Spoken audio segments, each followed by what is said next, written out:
Hello दोस्तों, आज एक नई वीडियो के साथ हम फिर से उपस्थित हैं। अभी हम मांग का चैप्टर चल रहा था हमारा, तो मांग के चैप्टर में इससे पहले मैंने 3-4 वीडियो जो है अपलोड कर दी है और उसी का ये लास्ट वीडियो जो है।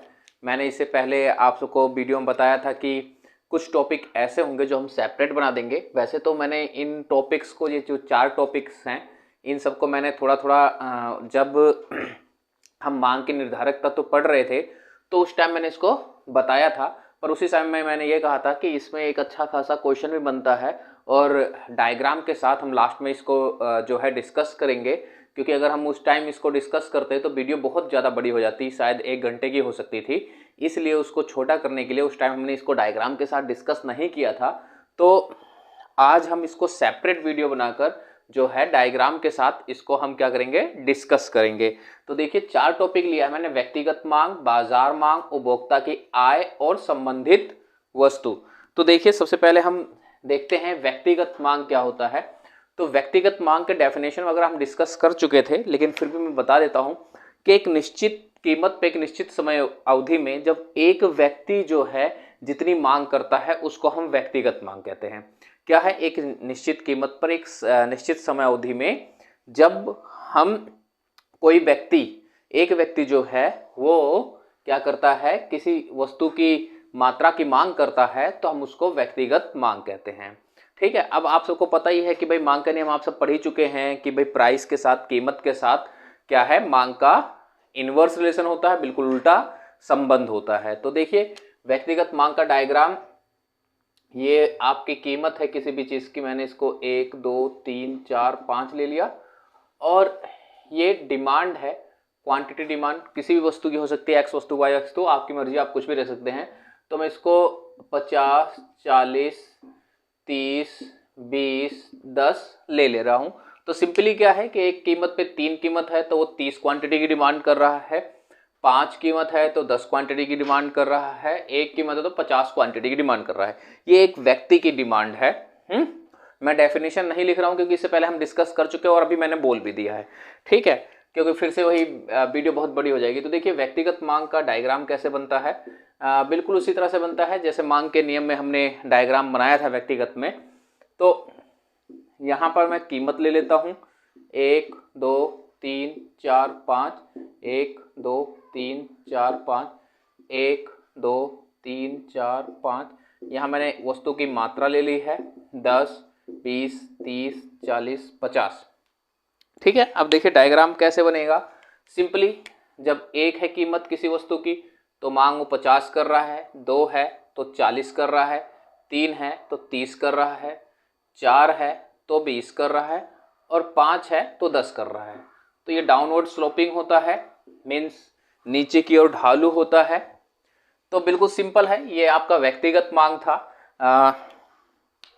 इस डायग्राम को तो आपने कई बार देखा है, जब हम निर्धारक तत्व पढ़ रहे थे तब भी आप सबने इसको देखा था, और उसका जब मांग का नियम हमने पढ़ा है तब भी आप सबने इसको देखा था।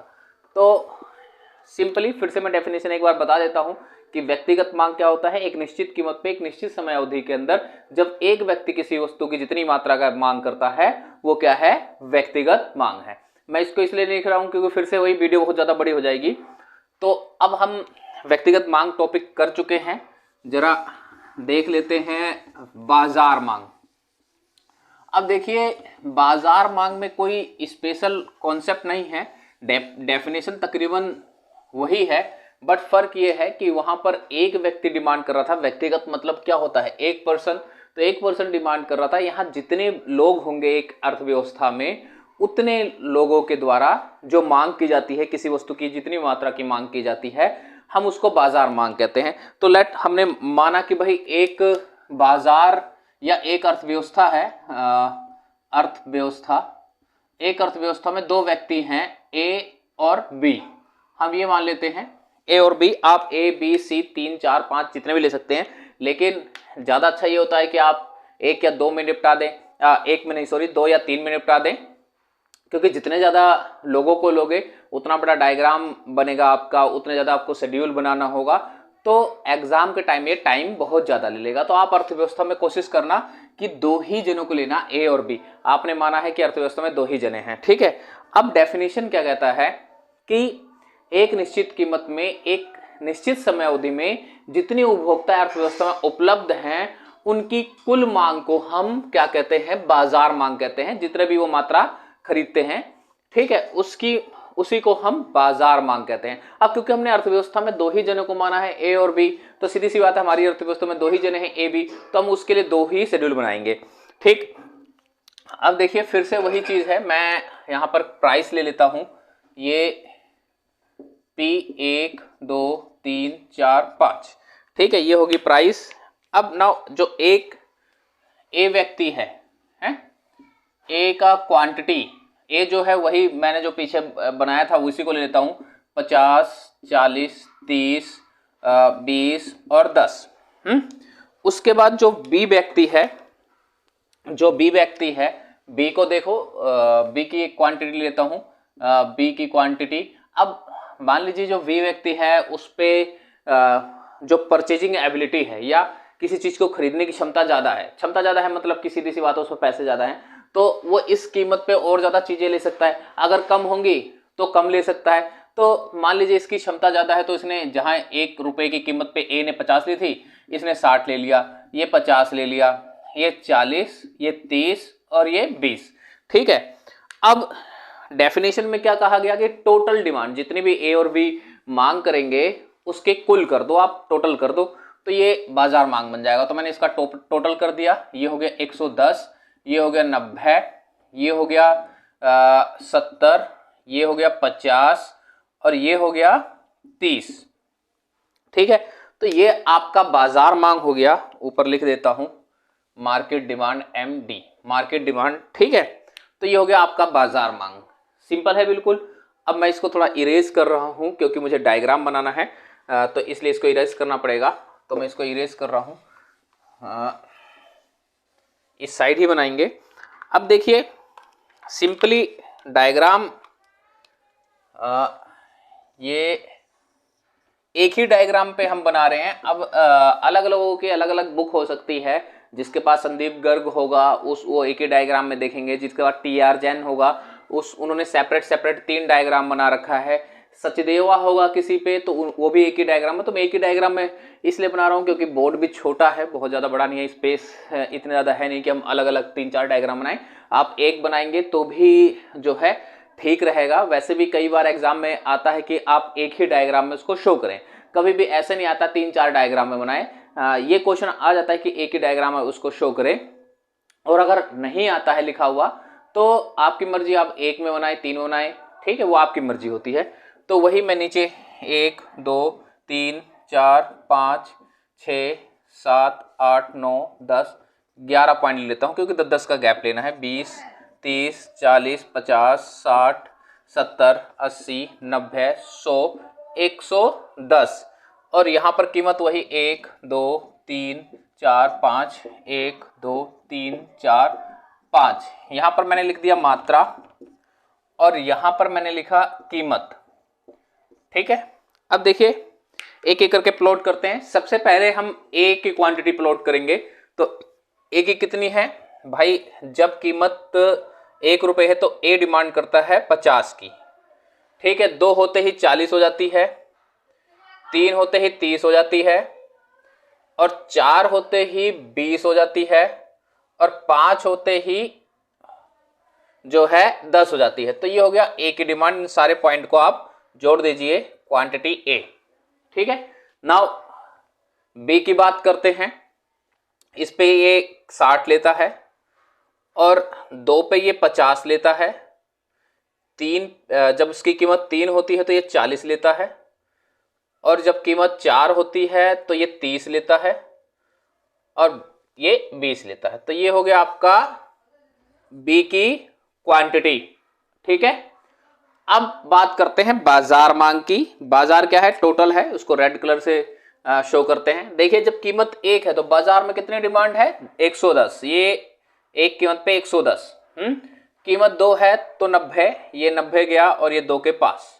ठीक है, कीमत 3 है तो 70, ये 3 और ये 70, 50 30 है। उसके बाद ये हो गया जब 4 है तो 50, और जब कीमत 5 है तो 30, ये हो गया 30।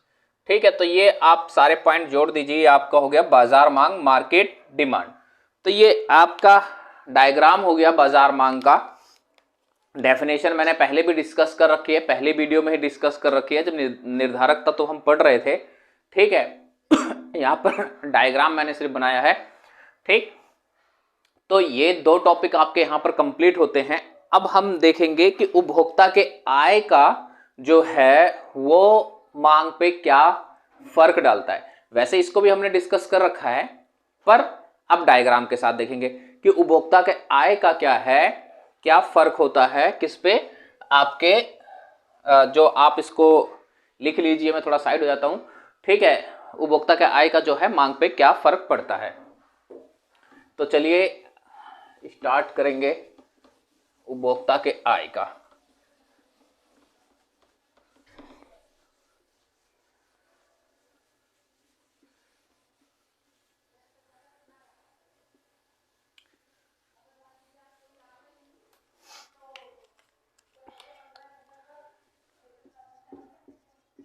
उपभोक्ता के आय का प्रभाव। ठीक है, मांग पे क्या प्रभाव पड़ता है उपभोक्ता के आय का। तो सिंपली इन सब चीजों का आंसर आप सब अपनी डेली लाइफ में जानते हैं और आप सब देखते भी हैं क्या फर्क पड़ता है। तो सबसे पहले हम देखिए 2 टाइप की चीजें होती हैं। एक होता है सामान्य वस्तु, और एक होते हैं निम्न कोटि की वस्तु, निम्न कोटि की वस्तु। अब मैं प्रश्न आप सबसे ही पूछूंगा, आप सब ही इसका आंसर दे सकेंगे। तो देखिए, अगर मान लीजिए आपकी आय बढ़ रही है, ठीक है, आपकी इनकम अगर बढ़ रही है, तो आप क्या करेंगे भाई, सामान्य वस्तु लेंगे या निम्न कोटि की वस्तु लेंगे। सिंपली कह सकते हो कि एक घटिया वस्तु लेंगे या एक अच्छी वस्तु लेंगे। सिंपल सा आंसर है कि आपकी इनकम अगर बढ़ रही है तो आप एक अच्छी चीजें लेना चाहेंगे, आप ब्रांडेड कपड़े पहनना चाहेंगे, अच्छा खाना खाना चाहेंगे, सीधी सी बात है।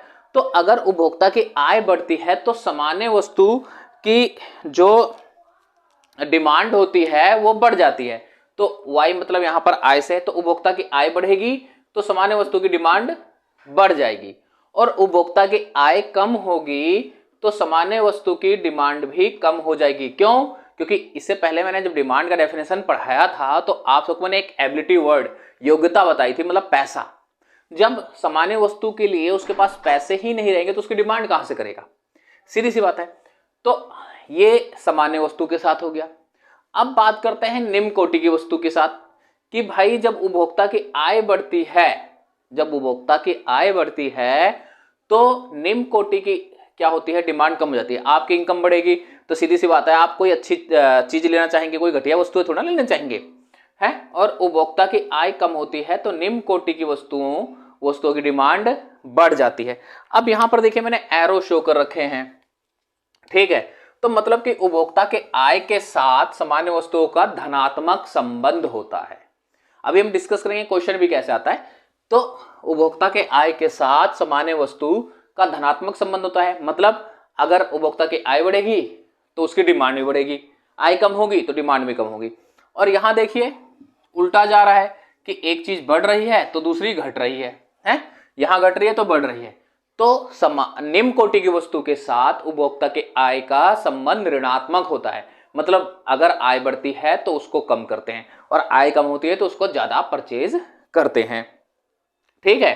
तो ये आप सबको ध्यान रखना है, क्योंकि क्वेश्चन कैसे आ जाता है, क्वेश्चन आ जाता है कि एक्स वस्तु उपभोक्ता की आय कम होने पर एक्स वस्तु की मांग बढ़ गई, बताइए कौन सी वस्तु है, और 4 नंबर में आ जाएगा। तो आप सीधी सी बात है, आपको ये पता होगा कि अगर उपभोक्ता की आय बढ़ रही है और एक्स वस्तु की कीमत एक्स वस्तु की मांग कम हो रही है, तो मतलब क्या हो गया, ऋणात्मक संबंध हो गया। ऋणात्मक संबंध हो गया तो निम्न कोटि की वस्तु है, ठीक है। अब निम्न कोटि की वस्तु की डेफिनेशन आप बताते हुए, उसका डायग्राम समझाते हुए आप लिख सकते हैं। अगर एक ही नंबर का क्वेश्चन आता तो सीधा लिख सकते हैं निम्न कोटि की वस्तु है।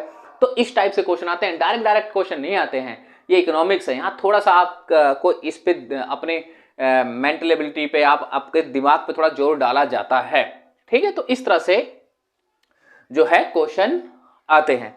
तो चलिए अब डायग्राम देख लेते हैं। सबसे पहले सामान्य वस्तु की, तो सामान्य वस्तु के साथ धनात्मक संबंध होता है। तो मैं यहाँ पर देखिए डायग्राम भी अलग अलग हो सकते हैं, पर मैं एक ही जैसा ही वो लूंगा। सिंपल क्या है, देखिए यहां पर मैंने उपभोक्ता की आय लिया है, यहां मात्रा ली है, सामान्य वस्तु लिख देता हूं, सामान्य वस्तु। ठीक है, ये सामान्य वस्तु की मात्रा हो गई, सिंपल। अब देखिए मान लो यहां पर क्वांटिटी और इसकी आय यहां पर थी, सीधी सी बात है।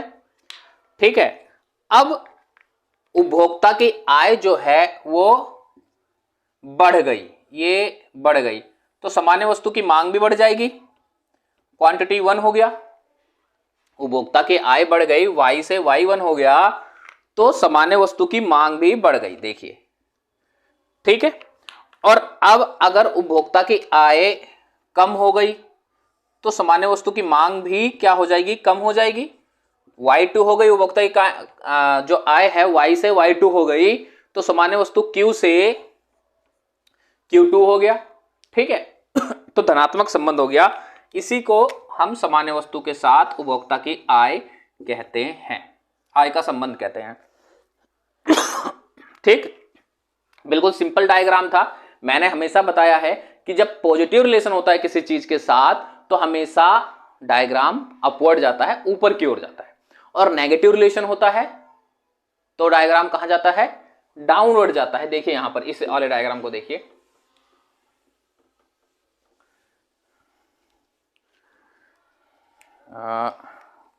ये मैं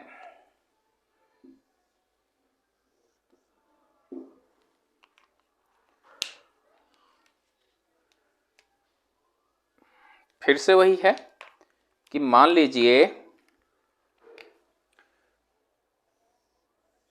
डिमांड जो है, यहां पर भी उपभोक्ता की आय है, उपभोक्ता की आय, और यहां पर निम्न कोटि की वस्तु की मात्रा, निम्न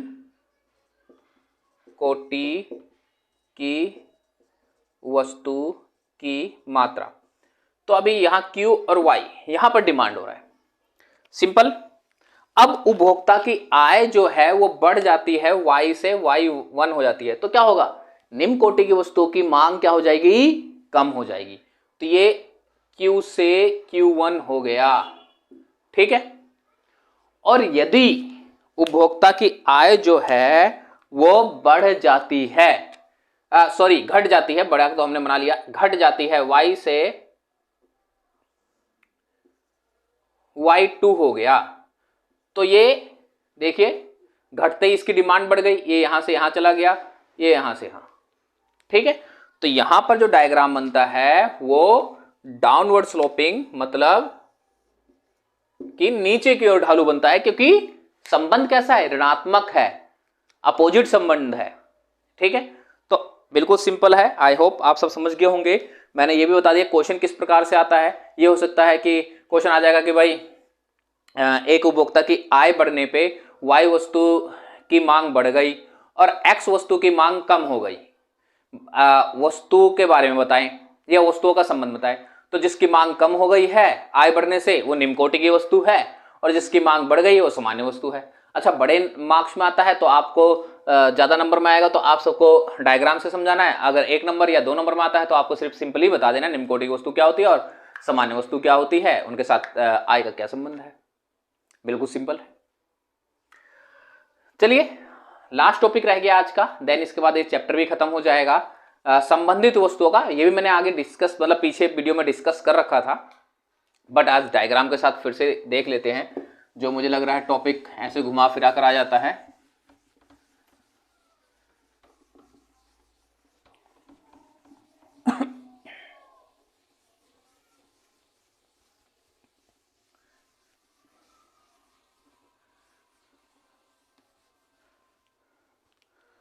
तो संबंधित वस्तु लिख देता हूं मैं ऊपर, संबंधित वस्तु। अब संबंधित वस्तु में आपको 2 वस्तुओं की तरफ ध्यान देना है। इसमें भी 2 वस्तु होती हैं, एक है प्रतिस्थापन या स्थानापन्न लिखा होता है, प्रतिस्थापन वस्तु इंग्लिश में सब्स्टिट्यूट गुड्स कहते हैं। एक होता है पूरक वस्तु जिसे कॉम्प्लीमेंट्री गुड्स कहा जाता है इंग्लिश में, पूरक वस्तु।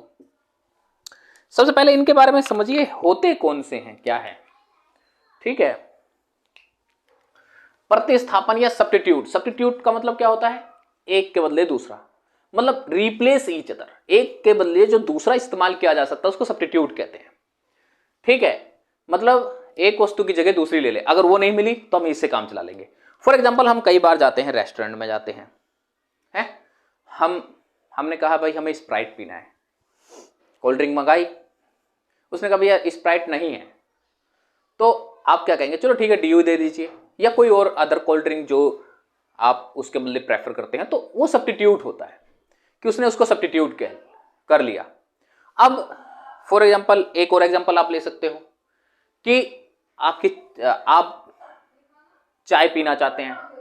अब चाय जो है वो क्या है, नहीं है, तो आपने कहा चलो कॉफी पी लेते हैं, तो भाई चाय के बदले कॉफी आ गई।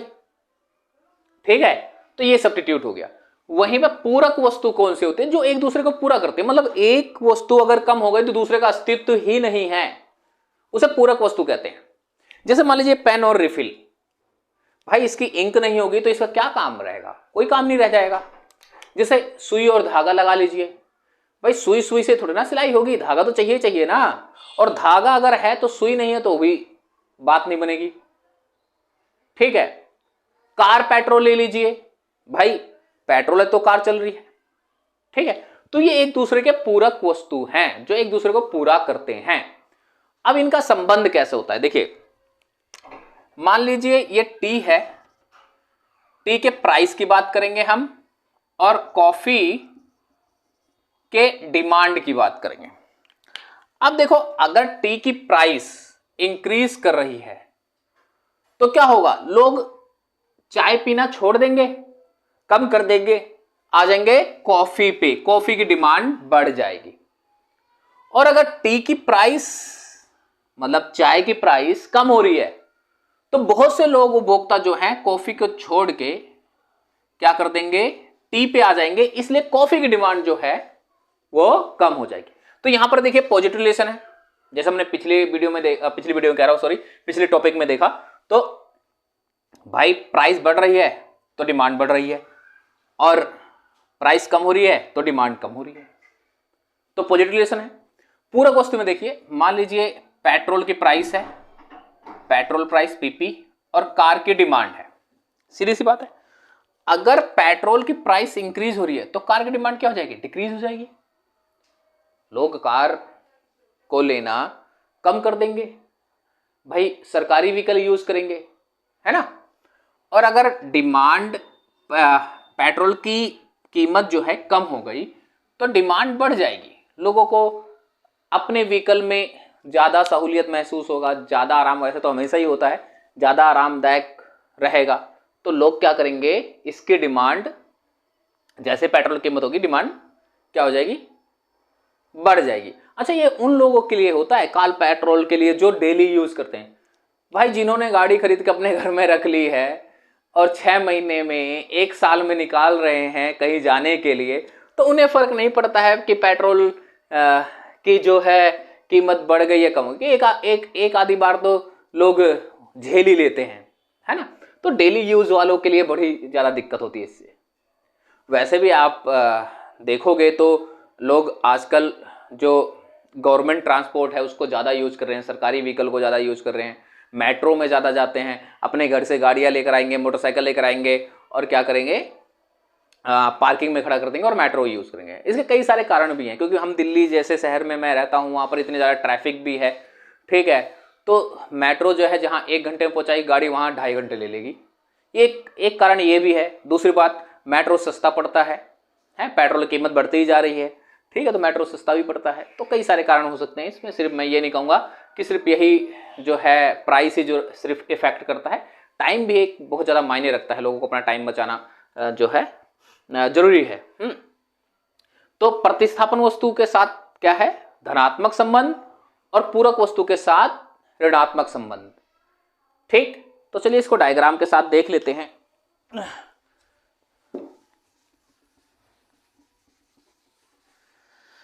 तो बिल्कुल धनात्मक संबंध वाला डायग्राम तो बिल्कुल वैसा ही बनेगा जैसे बना था।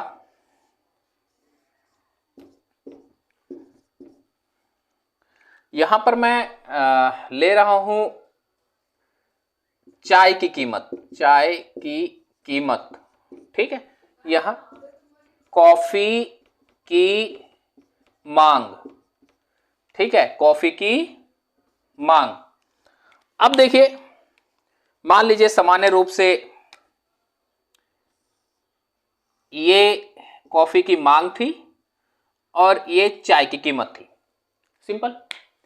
अब चाय की कीमत बढ़ जाती है तो मांग जो कॉफी की मांग है वो बढ़ जाएगी, ठीक है भाई। धनात्मक संबंध है ना भाई। देखो, चाय की कीमत बढ़ते ही बहुत से लोग जो हैं वो चाय पीना कम कर देंगे, कॉफी पे आ जाएंगे, ठीक है।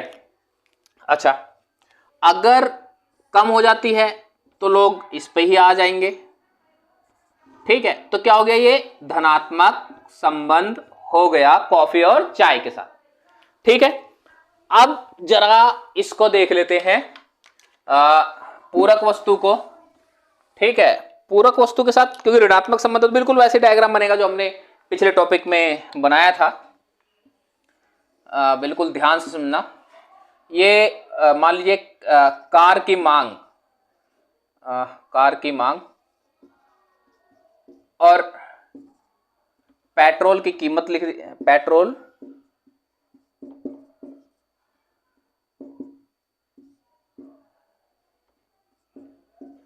की कीमत, ठीक है, पेट्रोल की कीमत। अब सामान्य रूप से मान लीजिए ये इसकी डिमांड है Q और P, ठीक है, सीधी सी बात है। अब होता क्या है, पेट्रोल की कीमत बढ़ जाती है, पेट्रोल की कीमत बढ़ गई तो कार की डिमांड घट गई। ये P1 हो गया, सॉरी यहां पर भी P लिखना था, P1 हो गया और Q1 हो गया। और अगर पेट्रोल की कीमत कम हो गई तो डिमांड बढ़ गई, ठीक है। तो क्या हो गया, ऋणात्मक संबंध हो गया, ठीक है। तो ये बिल्कुल सिंपल डायग्राम से आप सबको समझ में आ गया होगा। अब इसके साथ भी बिल्कुल वैसे आता है कि भाई जैसे उसमें क्वेश्चन आ जाता है कि भाई जो है एक्स वस्तु की कीमत बढ़ने पे वाई वस्तु की मांग बढ़ गई, बताइए कौन सी वस्तु है। तो एक्स वस्तु की कीमत बढ़ी है, वाई वस्तु की मांग बढ़ी है, धनात्मक संबंध है। धनात्मक संबंध मतलब सीधा प्रतिस्थापन वस्तु है। अब इसको आप डिपेंड करेगा कितने मार्क्स का है, आप इसको एक्सप्लेन करेंगे, ठीक है। ऐसा भी आ सकता है, एक्स वस्तु की कीमत कम होने पे वाई वस्तु की मांग बढ़ गई, ऋणात्मक संबंध हो गया। उसकी कीमत कम हो रही है और वाई वस्तु की मांग बढ़ रही है, ऋणात्मक संबंध हो गया। ऋणात्मक संबंध में पूरक वस्तु है, ठीक है। फिर से वही है, डिपेंड करेगा कि क्वेश्चन कितने मार्क्स का आया है। अच्छा, एक चीज और ध्यान रखना कि भाई डायग्राम जो है अलग अलग बुक में अलग अलग हो सकते हैं, बट ध्यान रखना हमने चाय की कीमत ली है, यहां पर कॉफी की ही कीमत नहीं ली है, क्योंकि कई बार कॉफी की कीमत लेकर डायग्राम जो शिफ्ट किया जाता है, ठीक है। हमने शिफ्ट नहीं किया है, चाय की कीमत ली है और यहां कॉफी की मांग ली है। यहां पर देखिए हमने पेट्रोल की कीमत ली है और कार की मांग की है, ठीक है। तो ये चीज ध्यान रखना। जैसे TRJN में है तो यहां कार की मांग और कार की प्राइस ले रखा है, तो उसको शिफ्ट किया उन्होंने। वो डायग्राम भी ठीक है, गलत कुछ नहीं है, लेकिन ये ज्यादा सहूलियत वाला, ज्यादा अच्छे से एक्सप्लेन करता है ये डायग्राम, ठीक है। तो चलिए आज के लिए इतना ही। ये मांग चैप्टर भी यहीं पे खत्म होता है। इसका नेक्स्ट चैप्टर जो है इसका मांग की लोच, इलेक्ट्रिसिटी ऑफ डिमांड, ठीक है, उसको लेकर आएंगे। आज के लिए इतना, थैंक यू।